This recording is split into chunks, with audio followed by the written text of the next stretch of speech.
Good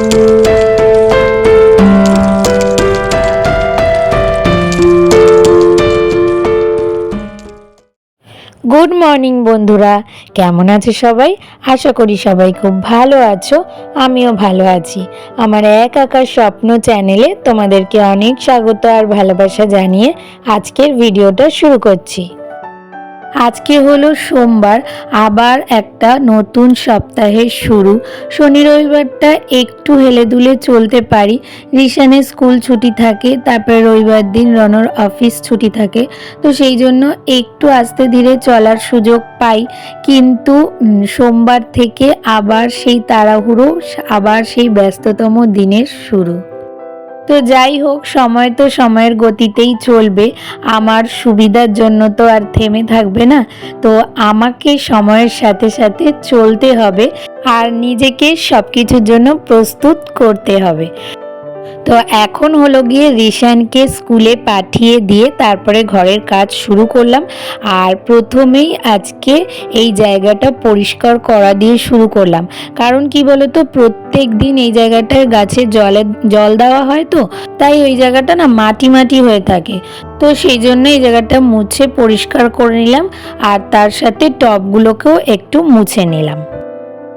আর আজকে তো শ্রাবণ মাসের শেষ সোমবার, তো সেই জন্য পুজো তো করবই।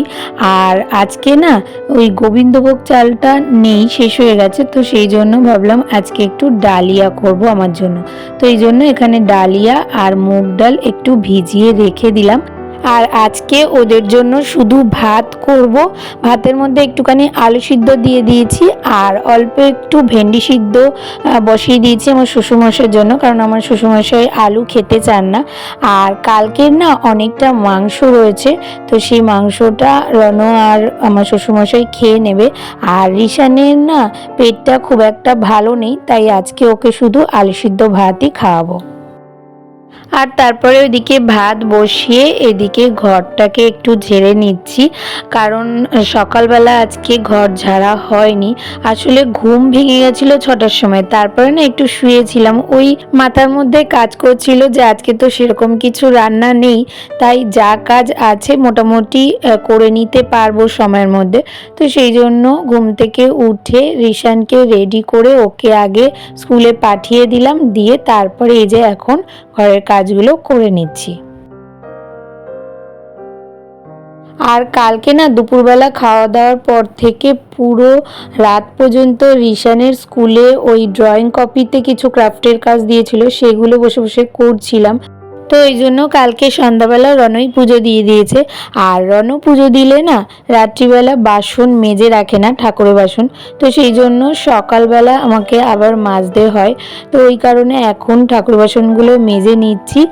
আর ঘর মোছার আগেই না আমি এই ঠাকুর বাসনটা মেজে নিই, কারণ কি বলতো, এই যে দেখতে পাচ্ছ তো এই জায়গাটায় মানে ঠাকুরের বাসন মাজতে গিয়ে না আমি পুরো ভিজে যাই, জানো তো।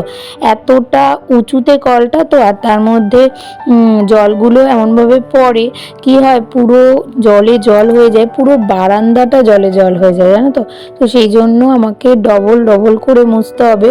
তো এই জন্য আগে ঠাকুর বাসনটা মেজে এই জায়গাটা পরিষ্কার করে নিলাম, তারপরে একবারে ঘরটা মুছে নেব, তাহলে কি বলতো আমার ডবল খাটনিটা হবে না।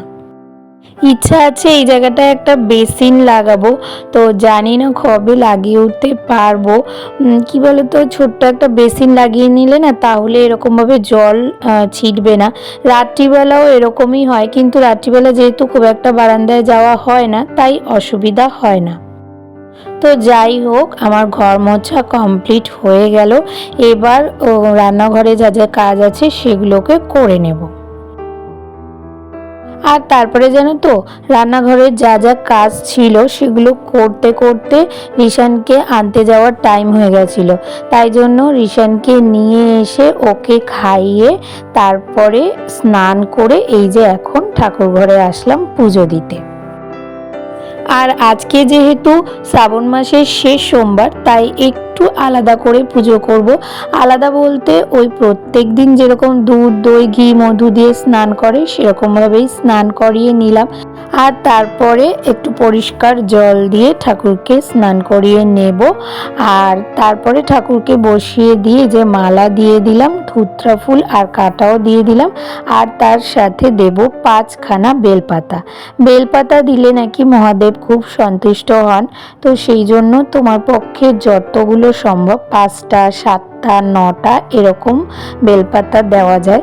তো আমার কাছে 5টাই একদম ভালো ছিল, তো সেই জন্য 5টা বেলপাতাই দিলাম। আর তার সাথে ফুল দিয়ে সাজিয়ে দিলাম আর ফলও দিয়ে দিলাম। আর আজকে আমি মহাদেবের মাথায় কালো তিল জব এগুলো ছিল ঘরে, তো সেটাই অর্পণ করে দিলাম। আর তারপরে ঠাকুরের ভোগ সাজিয়ে নিলাম। ভোগে ছিল পেয়ারা, তারপরে কলা, খেজুর, কাজু কিশমিশ নকুলদানা, তো সব কিছু দিয়ে ঠাকুরকে ভোগ দিয়ে দিলাম। আর তারপরে এই যে এখন আরতি করে নেব। আর আজকের এই শ্রাবণ মাসের শেষ সোমবারে ভগবানের কাছে এটাই প্রার্থনা করব, আমার পুরো পরিবারকে সুস্থ রাখার সাথে সাথে আমার যে ইউটিউবের নতুন পরিবার তৈরি হয়েছে সেই পরিবারের সকল মানুষ যেন খুব সুস্থ থাকে, ভালো থাকে, তাদের সকল মনের ইচ্ছা যেন পূর্ণ হয়। আর তারপরে পুজো দিয়ে চরণামৃত খেয়ে প্রসাদ খেয়ে একটু জল খেয়ে এদিকে আসলাম আমার জন্য ডালিয়ার খিচুড়িটা করতে। তো বেশি কিছু দিইনি, আমার একার জন্য বেশি কিছু করতে ভালো লাগে না, তো সেই জন্য অল্প একটু আলু দিয়ে দিলাম। আলু দিয়েই ডালিয়াটা করে নেব। আর যেহেতু অল্প একটু আমার নিজের জন্য, তাই এই ছোট প্রেসার কুকারটা নামিয়েছি। প্রথমে ভাবছিলাম বড় প্রেসার কুকারটাতেই করব, কিন্তু ওটা জানো তো অনেকটা বড়, মাজতেও কষ্ট হয়। তো সেই জন্য ভাবলাম যে এইটুকখানির জন্য আবার অত বড়টা বার করব, তো সেই জন্য এটাতেই করে নিচ্ছি। কিন্তু এটাতে একটা প্রবলেম আছে, সেটা হলো এটা থেকে না প্রচণ্ড পরিমাণে জল বের হয়। তুমি যতই মেপে জল দাও না কেন তাও এটা থেকে জল বেরোয়, আর সেই জল ছিটে না চারিদিক নোংরা হয়ে যায়। তো সেই জন্য ওটা তো একটা এক্সট্রা কাজ, তাই আর কি ভাবছিলাম। তো যাই হোক দিয়েছি, দেখা যাক যতটা মেপে জল দেওয়া যায় সেইটুকুই দিলাম। যদি একটু ছেটে তখন পরিষ্কার করে নেব, আর কি করব, তাও অত বড় প্রেসার কুকারটা তো আর মাজতে হবে না। আর ওইদিকে ঐন্দ্রিলা চক্রবর্তী দিদিভাই আমাকে কমেন্ট করেছেন যে তোমার ব্লগ খুব ভালো লাগে, আমি প্রত্যেকটা ভিডিও দেখি। আর আমার মনে হয় দিদিভাইয়ের কোনো চ্যানেল নেই, দিদিভাই আমাকে এমনিই দেখে। তো দিদিভাই তোমাকে অনেক অনেক ভালোবাসা আমার তরফ থেকে, এইভাবেই সবসময় আমার পাশে থেকো। তো এই যে আমার দুপুরের খাবার ডালিয়ার খিচুড়ি একদম রেডি হয়ে গেছে, তো চলো এটাকে তাড়াতাড়ি করে খেয়ে নিই। গুড ইভিনিং বন্ধুরা, তো চলে আসলাম একেবারে সন্ধ্যাবেলা। আর সন্ধ্যাবেলা সন্ধ্যা পুজো দিয়ে রিশানকে খাইয়ে এখন একটুখানি বসলাম রিশানকে নিয়ে পড়তে। আর জানো তো পরীক্ষা শেষ হয়েছে পর থেকে রিশানকে নিয়ে পড়তে বসাই হয়নি। এই জন্মদিন করে করে তারপরে স্কুলের ক্রাফটের কাজগুলো ছিল, সেইগুলো করতে করতে না পড়তেই বসা হচ্ছিল না। আর আজকে দেখছি স্কুলে একদম লম্বা লিস্ট দিয়ে দিয়েছে সেকেন্ড টার্ম পরীক্ষার জন্য সিলেবাস, তো সেগুলো দেখেই তাড়াতাড়ি করে পড়তে বসিয়ে দিয়েছি। আর ওকে পড়িয়ে নিয়ে তারপরে রাত্রিবেলা একটুখানি রান্না করতে হবে, কারণ সকালবেলা যেহেতু আজকে কিছু রান্না করা হয়নি তাই রাতে রান্না করতে হবে। তো রিশানকে পড়ানোর পরে না ওর স্কুলের ক্রাফটের কাজ কিছুটা বাকি ছিল, তো সেটা একটুখানি করছিলাম। আর ওটা করতে করতে একটুখানি আজকে ছোলার ডাল করব, তাই ছোলার ডালটা সিদ্ধ করে নিয়েছি। আর এই যে এখন এটাকে সম্বার দিয়ে দিচ্ছি। আর সোমবারে বেশি কিছু দিইনি, আজকে সিম্পলভাবেই করলাম। ওই জিরে ফোড়ন দিয়ে শুকনো লঙ্কা তেজপাতা ফোড়ন দিয়ে নুন হলুদ দিয়ে সিম্পলভাবে করে নিলাম। আর তার সাথে করব আজকে একটুখানি লুচি। আর এই লুচি ছোলার ডাল খেতে তো আমার খুব ভালো লাগে। তোমাদের কাদের কাদের ভালো লাগে আমাকে কিন্তু অবশ্যই কমেন্ট করে জানিও।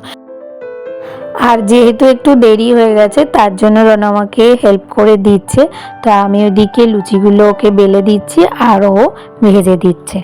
আর এইদিকে ছোলার ডালও কিন্তু রেডি হয়ে গেছে, এখন একটুখানি ঘি গরম মশলা দিয়ে নাড়িয়ে চাড়িয়ে নামিয়ে দেবো।